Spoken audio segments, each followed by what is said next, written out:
Selamat Ya. pagi, Assalamualaikum warahmatullahi wabarakatuh. Kita langsung aja mulai. Ini udah lama nggak ngobrol-ngobrol sama si Bunda. Kita biasanya gempur cuman jualan produksi, dan saya putuskan 2 hari ini kita off dulu biar rehat guys.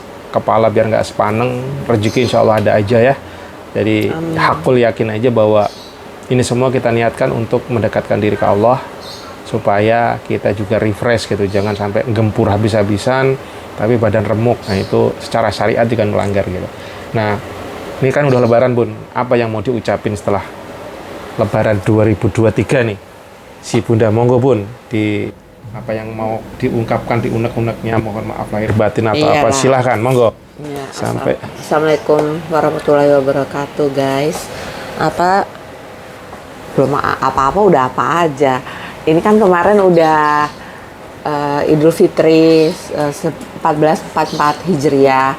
Aku mengucapkan selamat Idul Fitri dan mohon maaf lahir batin, tulus dari hati aku. Pasti selama ngonten sebagai manusia ada aja yang hilaf, baik kata-kata ataupun perbuatan. Jadi aku dengan tulus mengucapkan lahir batin, mohon maaf ya guys. Semoga amal ibadah teman-teman dan amal ibadah kami sekeluarga diterima oleh Allah Subhanahu wa Ta'ala, dan setelah itu kita bisa melanjutkan hari-hari yang lebih baik lagi. Amin, amin ya rabbal alamin. Amin. Ini saya selingin makan pisang. Pisang dari kampung ya Bun? Iya, dari Mbah Warsi. Dari Mbah Warsi. Ternyata kemarin nggak sampai habis, akhirnya saya bagi-bagi karena ini salah satu buah kecintaan saya, buah pisang raja. Karena saya inget banget dulu waktu saya masih kismin-kisminnya, pernah saya tuh kena sakit emah parah, akut ya. Dan saya pernah ke Manado, di sana itu mau muntah habis-habisan parah, dibelikan puang pisang raja dan itu bisa menurunkan mual saya, dan akhirnya jadi saya konsumsi. Dan setelah saya baca-baca ternyata pisang punya khasiat menahan asam lambung gitu. Jadi insya Allah ini salah satu buah yang selalu saya suka gitu. Oke, kemarin kita lebaran 1 hari di rumah aja apa kemana Bun kemarin ya? Ya kemarin pagi kita jadi unik ya. Kalista kan usianya udah 12 tahun ya. Nah terus dia baru melakukan sholat id ini 2 kali dalam seumur hidupnya. Masa? Gitu. Iya. Iya, Kal? Waktu dia kecil di Sambil Jogja aku ambil sama minum. kemarin. Jogja itu di Iya, waktu di rumah neneknya. Nah terus udah gitu, itu yang kenapa kayak gitu, karena Kalisa udah mulai datang bulan tuh sejak kelas 4 SD ya nak ya. Kelas 4 SD Kalisa udah mulai datang bulan, dan delalah dari kelas 4 SD itu 1 kali aja yang bangun kesiangan, selebihnya dikasih datang bulan sama Allah dan aku juga gitu. Dan ini aku udah juga kurang lebih 4 tahun baru sholat id juga lagi, karena sebelum-sebelumnya itu aku dikasih datang bulan juga sama Allah kan. Nah ya alhamdulillah tahun ini sekeluarga bisa sholat id bareng. Ya hikmat banget sih kemarin aku ngerasain, dan aku ngelihat mama kandung aku tuh juga udah 3 tahun ini nggak sholat id. Kenapa? Karena kakinya tuh osteoartritis. Jadi osteoartritis tuh bukan pengeroposan ya. Osteoartritis tuh kayak kita kan tulang harusnya begini nih, tapi mama aku tuh udah begini. Nah kalau udah begini itu mamaku nggak bisa jalan, bisa dioperasi tapi mamaku nggak mau gitu. Satu, biayanya juga lumayan. Yang kedua, mamaku tahu bahwa itu akan dipasang pen di lututnya, mamaku nggak mau gitu. Nah ya udah, tapi kemarin pas aku sholat itu banyak para lansia yang ikut sholat id, bawa kursi, sholatnya duduk di kursi, dan ketika bubar mereka sabar menunggu jamaah-jamaah lain untuk bubar gitu. Jadi supaya kan jalannya memang nggak segagah orang biasanya. Nah di saat itu wah mama berarti nggak apa-apa sholat id meskipun sunnah, tapi kan sebagai orang yang masih menjalani kehidupan sehari-hari, aku pribadi membayangkan bahwa kalau udah lanjut usia itu kalau di rumah terus gitu lama-lama jenuh mengerjakan pekerjaan rumah gitu, butuh refreshing. Salah satunya adalah menjalankan sunnah sholat id ini gitu, karena kan udah lama banget mama nggak sholat id ya. Ya, hanya karena kakinya gitu, dan didorong sama bapakku nggak usah karena sholat itu sunnah, kasihan mama gitu. Ya bukan masalah kasihannya, tapi mama tuh supaya punya kegiatan setahun yang dilaksanakan setahun sekali gitu. Jadi supaya nggak di rumah aja. Itu sih kemarin aku hikmah yang aku itu pas sholat itu. Terus juga kemarin pas sholat itu juga enak suasananya gitu. Cuman suara penceramahnya nggak kedengeran sampai luar. Itu dikeluhkan para jamaah perempuan yang di luar ya. Jadi syukur alhamdulillah kemarin kita sekeluarga bisa sholat id, dan juga udah bisa dilihat di video sebelumnya ya guys. Udah saya upload. Itu juga alhamdulillah banget karena kita udah jarang banget sholat id. Dan kalau ngomongin masalah tadi Kalista sebelumnya nggak sholat, terus Bunda juga, sebenarnya dalam kondisi datang bulan pun itu sholat id itu nggak harus sholat, tapi datang ke area itu sangat dianjurkan. Itu anjurannya. Gitu. Jadi gitu. betul. Nah aku pernah dengar, teman, jujur saya nggak punya pegangan. Saya pernah baca, pernah dengar anjurannya sebut. Kenapa? Karena itu sebagai rasa syukur, rasa setelah sebulan full kita di puasa. Nah disitulah rasa syukur ke Allahnya lah gitu. Sebenarnya secara hukum adalah sunnah. Ini kalau saya baca salah satu anjurannya biasa adalah melakukan sholat idul fitri. Hukum itu sunnah muakhad, yaitu sangat-sangat dianjurkan. Jadi karena itulah kenapa besok next year kalaupun lagi dapet ya sebaiknya datang aja, walaupun nggak harus ke barisan, entah di areanya situ, di dekat-dekat situ aja gitu. Karena memang ini sangat-sangat dianjurkan. Pasti kalau yang namanya dianjurkan ada nilai kelebihan. Nah, karena kita itu kalau mau selamat katanya di dunia ini, pegangannya dua, Al-Quran dan sunnah Nabi, hadis gitu ya. Sunnah-sunnahnya dijalankan gitu. Nah, bismillah kita terus perbaiki dari starting now, detik ini kita benerin, si Bunda terus benerin Bun, ibadahnya kita benerin, aku juga benerin, terus bisnis kita juga biar grow up. Nah itu cita-citaku pokoknya di tahun ini kita dari tahun kemarin saya perbaikan, tetap aja masih kurang sana sini, tapi ya terus insya Allah kita bisa bertumbuh secara agamanya, spiritualnya kita kuat. Karena coba aku kemarin dengerin juga Ustadz siapa ya kemarin tuh yang yang mirip Song Joong Ki. Ya, itu kan dia jadi raja judi gitu. Jadi ceritanya dia itu dari keluarga penjudi memang, bapaknya Tionghoa, emaknya original Bogor, dia lahir sebagai muslim dari kecil, tapi ibadahnya ya nggak jelas karena muridnya siapa ya? Terakhir dia belajar ke Agim. Nah, yang saya cuman yang saya tangkep dari kata-katanya beliau adalah dia masih muda gitu. Saya lupa namanya, Ustadz Lim apa siapa namanya itu, masih bocah sih gitu ya. Searching. Yang saya tangkap dari beliau adalah tentang kebahagiaan. Jadi dia itu udah salah jalan lah, bahkan sampai jadi bos judi di Thailand gitu. Apapun secara harta dunia udah lebih dari cukup. Mau cewek, wah tersedia di mana-mana, mau kapanpun bisa, mau narkoba ada, mau kehidupan malam seperti apa ada, harta sudah di tangan. Cuman ya itu, hatinya hampa. Terus dia juga ngelihat bagaimana kondisi teman-temannya yang kaya. Dennis Lim. Ya, Dennis Lim. Nah, itu teman-temannya yang hartanya berjibun, mobil sampai berjejer-jejer, mewah, properti segala macam, tapi mau tidur aja katanya susah dan harus pakai pil tidur. Bahkan banyak juga yang sampai teman-teman secakep artis-artis segala macam levelnya, cuman dia sampai aborsi berapa puluh kali. Terus akhirnya dia merenung-merenung, loh ternyata apakah ini kebahagiaan? Dan dia nyatanya tidak. Sampai level terakhirnya adalah kebahagiaan yang didapat adalah pada saat bisa mendekatkan diri ke Tuhan. Dan akhirnya dia tobat segala macam dan sekarang lebih bahagia. Apapun itu yang namanya harta dunia segala macam, kalau tidak membahagiakan ya buat apa gitu. Nah lebih baik kita banyak harta tapi mendekatkan ke Tuhan, karena itu the real bahagia. Nah kadang-kadang kita itu lupa ya Bun, duit gua kurang, dulu kerja gaji gua gede gitu kan, sekarang enggak. Tapi kita lupa bahwa kebahagiaan sejati itu bukan itu, tapi pada saat kita deketin ke ya kemarin seperti lafal tahbir pada saat sholat id gitu kan. Itu kan hati kita gimana ya? Kayaknya damai, happy, walaupun puasa kita mungkin nggak full. Kalau Ya, coba. Allahu Akbar, Allahu Akbar. Allahu Akbar, Allahu Akbar, Allahu Akbar. La ilaha illallah, Allahu Akbar.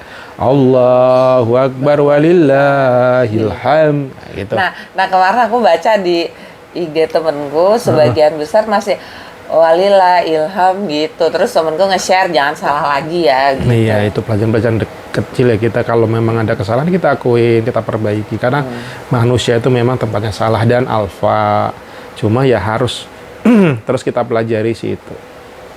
Nah, kemarin kita habis lebaran di rumah, terus silaturahmi ke lingkungan walaupun nggak rata semua. Cuman gitu. ya enaknya ya ketika Idul Fitri entah kenapa misalnya kita berpas-pasan sama orang yang nggak kita kenal, itu budaya senyum tuh jadi semuanya kayak gitu. Aku impianku seandainya gitu setiap hari nggak harus pada saat hari raya seperti itu kayaknya damai banget. Jadi di mana-mana senyum, di mana saling menyapa meskipun nggak kenal. Jadi sama siapapun gitu. Jadi kayak merasa saudara ada di mana-mana gitu. Itu enak banget sih kayak gitu. Dan sebenarnya itu kan memang udah ajaran dalam Islam ya, tapi kenyataannya kita ini melupakan. Kadang lupa karena kesibukan ya. Dan saya ingat dulu saya itu kerja di basicnya di hospitality industry, di perhotelan. Ternyata ya itu yang dilakukan itu. Kenapa kalau kita ke hotel sambutannya dahsyat ya? Kita sebagai tamu pun juga seneng ya. Iya, jadi baru datang Nah gitu. Itu kalau kita renungkan ternyata ajaran siapa? Ajaran Nabi. Ajaran Islam. Iya. Nah kan sampai ke hotel aja guys yang bintang 5 5 star, mereka tuh sebenarnya apa yang dijalankan? Syariatnya Nabi, syariatnya Islam, ajarannya Nabi dari Al-Quran. Kita smile terus efeknya lagi apa? Kita bisa menebar energi positif. Kalau saya baca dari bukunya siapa itu? Yang penarik rezeki itu ternyata apa?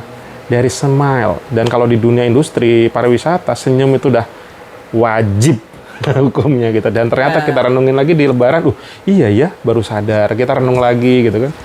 Ternyata senyum aja membawa kedamaian, kebahagiaan, persaudaraan, dan yang pasti rezeki juga akan mengikuti.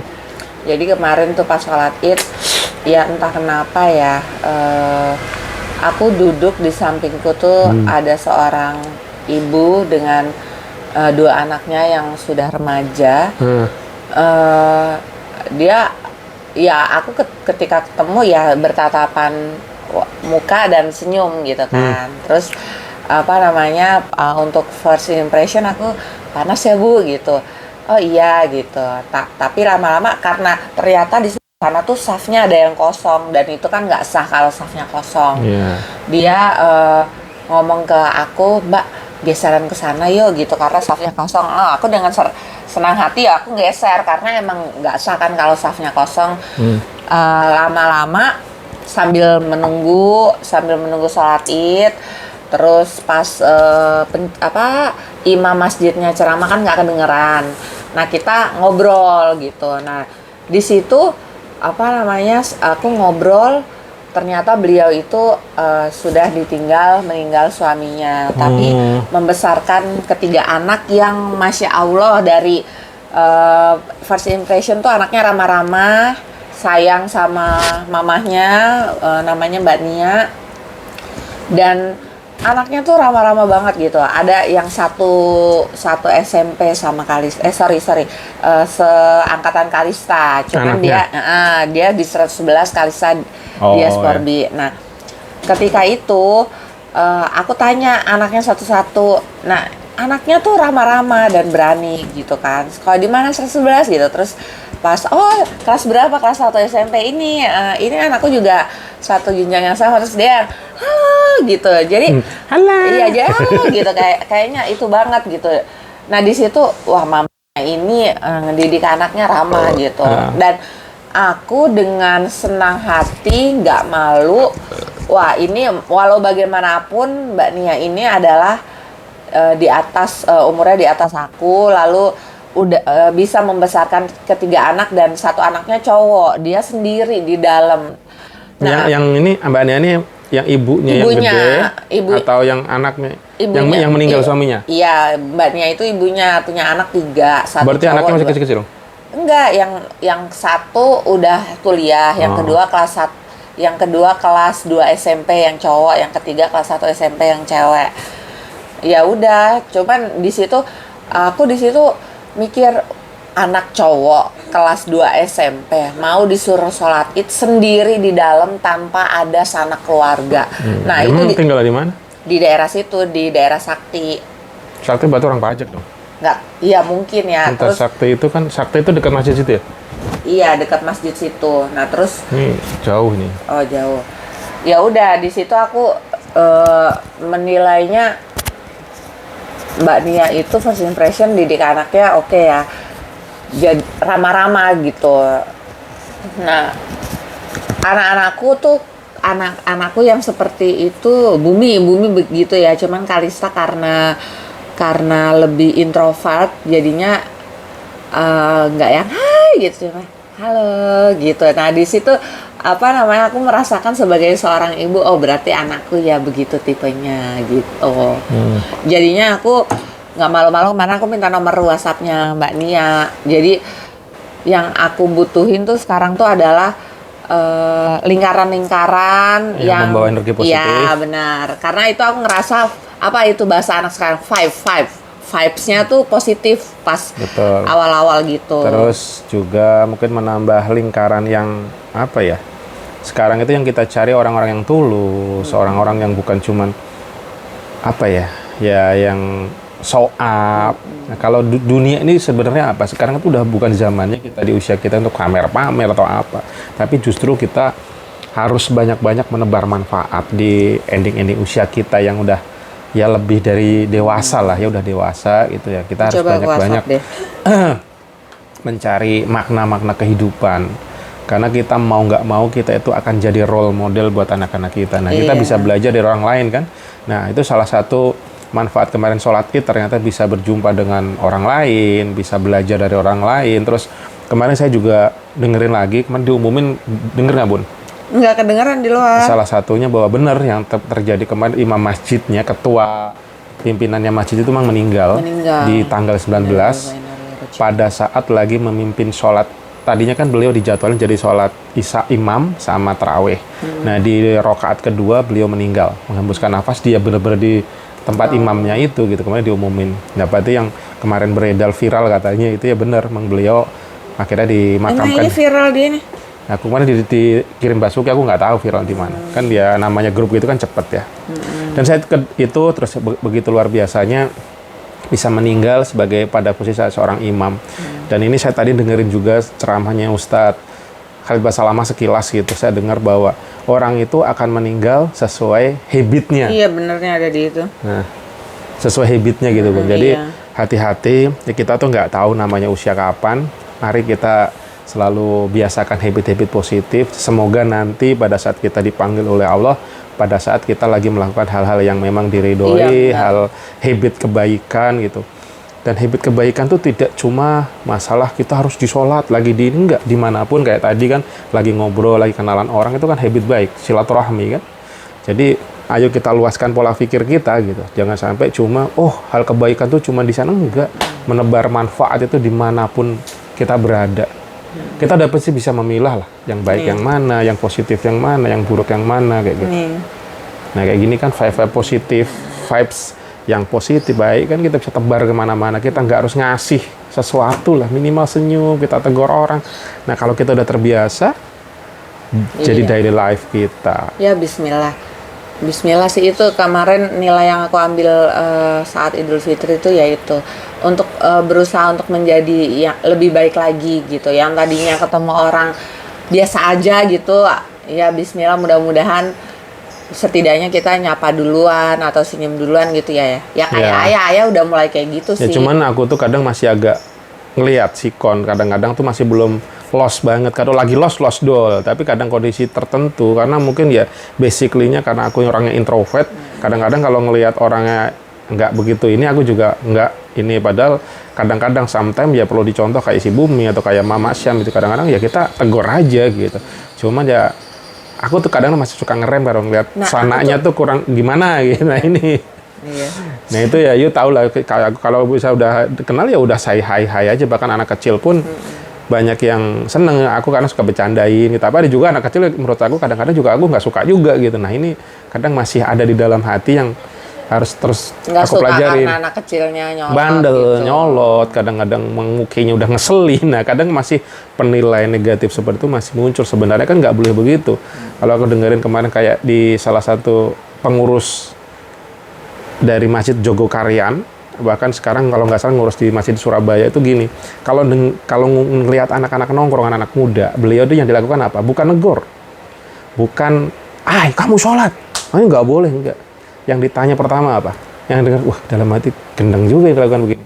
Yang dilakukan apa? Udah pada makan belum? Dan yang dinanti-nanti bukan pertanyaan itu.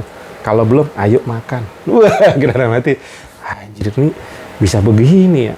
Kita, otak saya sebagai misalkan kita merasa udah dewasa, wah ini ngerokok, nongkrong, ngomongin bahasa binatang, kita omelin mereka. Ditegur. Cenderungnya tapi kan kita negor, menyalahkan mereka gitu kan. Padahal jujur kita itu kalau lagi begitu ditegur, males kan. Kita sendiri lah misalnya lagi, cowok awakan ditegur, weh jangan berisik gitu kan. Saya dalam hati, gak enak. Kalau gitu, bro, udah pada makan belum? Gitu. Belum bang, ayo makan. Nah, pas minta ke kata dia. Dicoba. Ya aku jadi dalam hati ini tampolan buat aku diingat. Oh iya, aku selama kadang-kadang kan begitu kita omelin aja bocah yang berisik gitu kan. Mereka kayak gitu, terus akhirnya apa? Diajak beneran, kayak mobil gitu. Tadi kan udah secara ekonomi udah diajak pakai mobil. Terus akhirnya pas pakai trikinya apa? Ya sorry, aku mau berhenti dulu mau sholat. Ada yang mau ikut nggak? Gitu. Jadi nggak diajak sholat langsung. Nah triki-triki kayak gini yang. Terus kedua, terus saya kedengerin juga kemarin tadi pagi nih dengerin si podcastnya Nopek sama siapa ya? Siapa ya? Denny Sumargo bun. Itu dicuplikan. Jadi kemarin kan ini Nopek ini salah satu YouTuber yang lagi ini di kalangan anak muda, YouTuber Jawa, dan emaknya baru meninggal ya. Terus dia cerita kenapa kok dia sayang banget ke emaknya. Ini bukan emak kandung, tapi yang merawat dia dari kecil. Jadi dia tuh betah banget hidup di situ. Bahkan kalau pulang pun bukan ke rumah kandung di Surabaya, tapi ke tempat ini si emak ini. Terus dia cerita kenapa kok sayang banget, karena ketulusannya katanya. Kalau di tempat dia mau ngerokok mau apa bebas maksudnya nggak dimarah-marahin, tapi kalau dia emaknya langsung bitan, woi nggak boleh ngerokok gitu. Dalam hati bukan masalah rokok salahnya, tapi kalau tulus dari hati menyayangi sampai dia meninggal pun apapun apa ya? Kok jadi sedih? Dia di sampingnya. Ya Allah, maksudnya. Ini orang dia mah hatinya itu banget. Orang kalau pulang ke kampung kan mama mertua punya lele, tak suruh matiin lele untuk dimasak buat Bumi aja. Aduh, matanya ngeliatin aku nggak tega gitu. Udah, jadi sedih. Mas Supri Keronto-ronto guys. Ya, artinya cara dengan yang tulus itulah yang seorang segila apapun, sekreasi apapun tuh akan merubah gitu. Iya. Ya mungkin itu cara-cara yang dia diajar. Maksudnya ada di sampingnya terus pas ibunya meninggal. Dan gitu. kalau pada saat sukses pun, tadi dia berhasil punya uang segala macam itu, yang dia akan apapun baju Marionya. Apapun dibales diberikan ke beliau gitu. Padahal dulu inget dia tuh badung, bandel, nggak beres anaknya, tapi pada saat kita memberikan dengan tulus, ikhlas hati, siapapun, sekeras apapun manusia ternyata bisa berubah gitu. Itu yang pelajaran yang kita ambil. Berarti kita pun harus begitu belajar gitu. Sebenarnya role model ini sudah ada di diri Nabi. Nabi itu orang berbuat jahat, cuman kayaknya apa ya?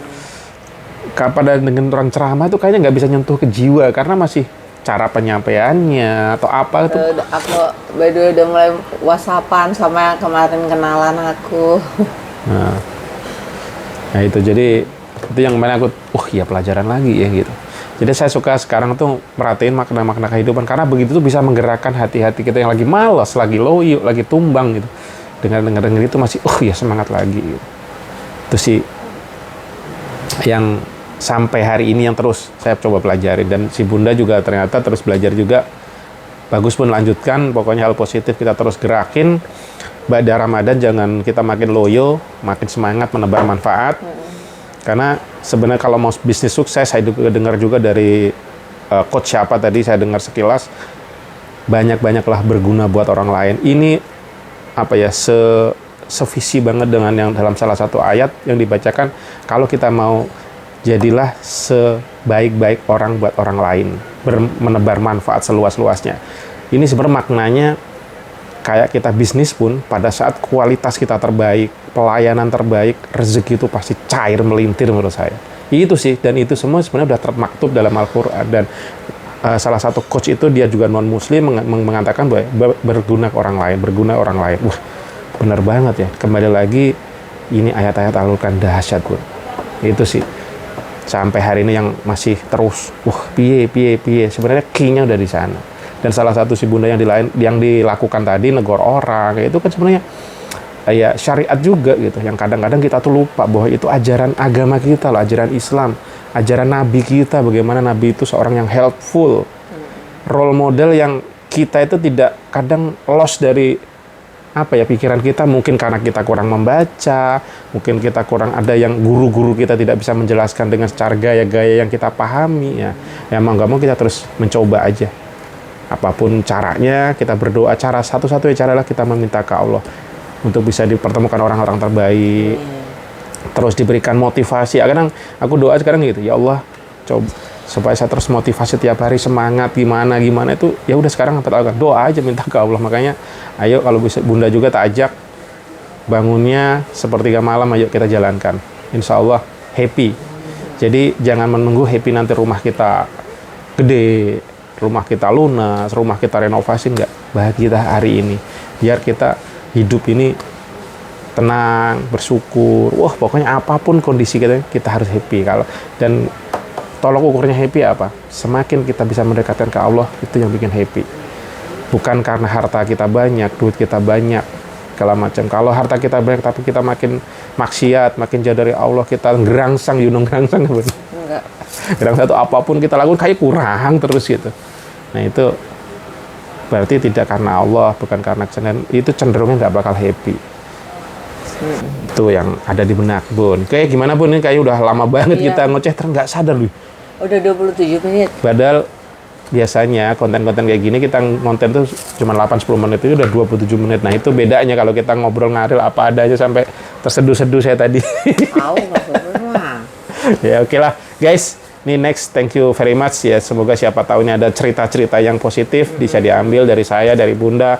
Intinya nanti coba kita terus bikin konten-konten gini untuk belajar intinya sih gitu. Saya spread menebar minuman yang menebar enak, halal energi positif lah, inspiring. Yes, SPREAD, spread seperti motivasi positive fiber. Bahasa Inggrisnya sesat guys. Oke, nggak apa-apa. Pokoknya kalau yang baik-baik kita gaspol aja. Terima kasih. Wassalamualaikum warahmatullahi wabarakatuh. Matiin Bun.